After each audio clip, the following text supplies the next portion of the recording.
It's on Neverwinter. With it being Stronghold Week, I wanted to talk about a little hustle you can do. They added some rings to dragonflight.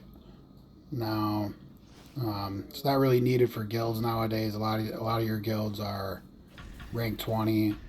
The only thing you're really getting from dragonflight for guilds is influence vouchers, but you have to buy strongbox keys in order to turn in that influence. You can turn in just the raw box, but it's barely worth anything influence wise, and it's worth even less when it comes to the guild marks.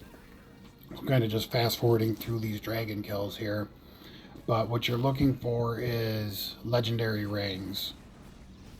There's also other stuff you can get, companions, mounts, comotes I've heard of dropping, but these new rings that they added, I believe it was this mod, they have 2500 item level, they give 7500 to a specific rating, and then they're going to have an equip effect that does like 1.5% increased damage, or 1.5% to your powers while you're 25 feet or closer, or the other one is, I think, when you're 50 feet or further away. They're not particularly great. You won't see endgame players using them really. I unfortunately didn't get any of them in this clip.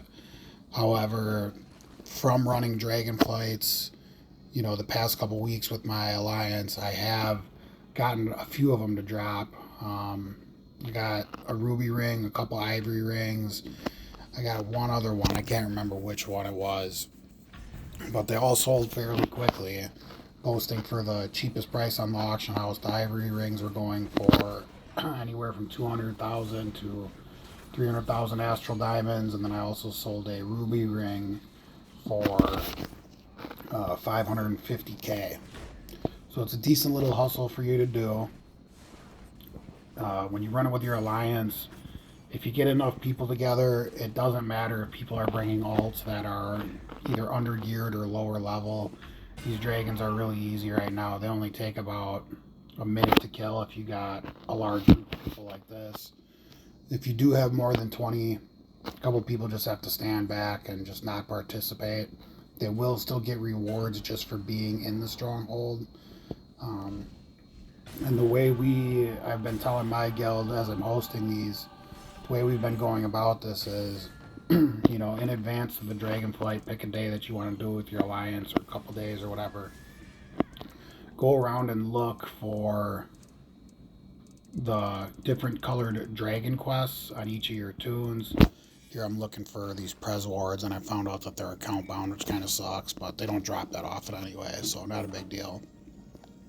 But yeah, you want to go around on your different characters and look around for the different colored dragons, try to get one of each. Now you're going to do one at a time. The way we do is we do red first, then blue, then green, then black, so everybody just kind of knows which character to go on for which quest. Because the reason why you're going to do these is to complete, like in this case, the Oxuno the Treacherous quest, because that's where you're going to get your Dragonflight surprise bag. That's basically like a Juma bag, but they do have the rings in there. There's 2,500 item level rings, there's 1,500 item level rings. There's also the companions mounts.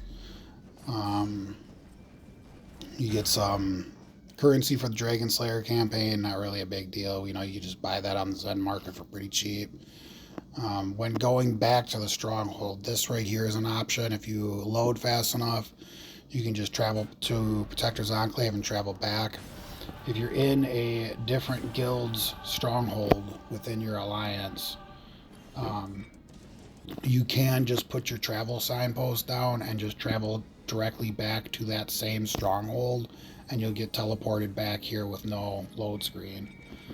So here I got a Fey Panther, not particularly a good companion, but as you can see when I go look it up here on the auction house, there's not a lot of them out there.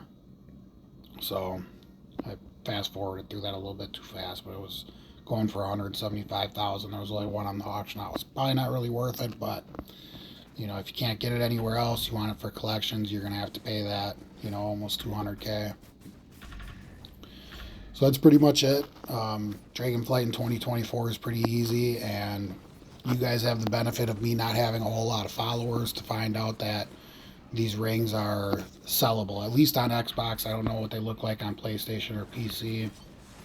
But you know, if Aragon had made this video, you guys, the price on these items would have tanked pretty quick. It wouldn't have been worth doing anymore. I found that they dropped decently. I would say out of the 10 to 15 times I've done dragonflights, I've gotten about probably about 5 of them out of the dragonflight surprise bags.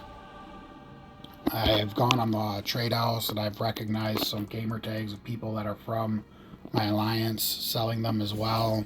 I don't know how many people are taking advantage of, you know, running it on multiple characters. I got some legs, some pants here, but they're not really worth much.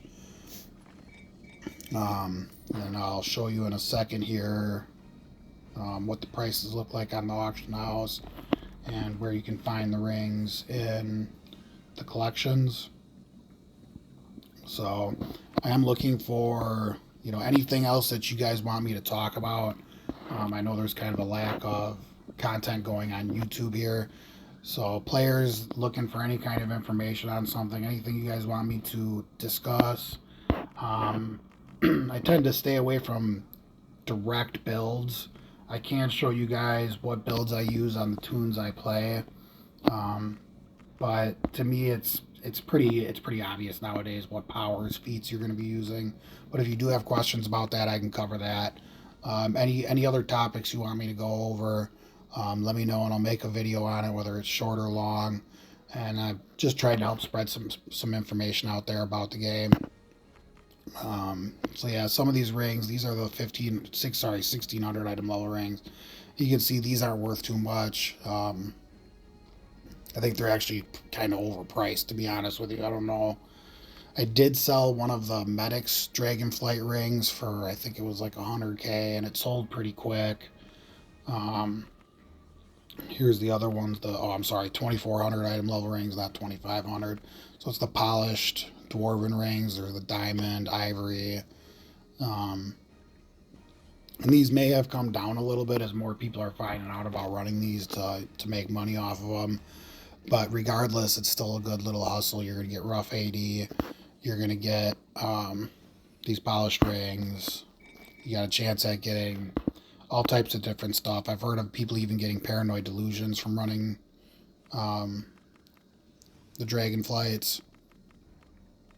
So I think that's about all I got for you here. Thanks for watching. Like and subscribe. And if you guys, again, have anything you want to see me discuss and talk about, leave it down in the comments below. Thank you.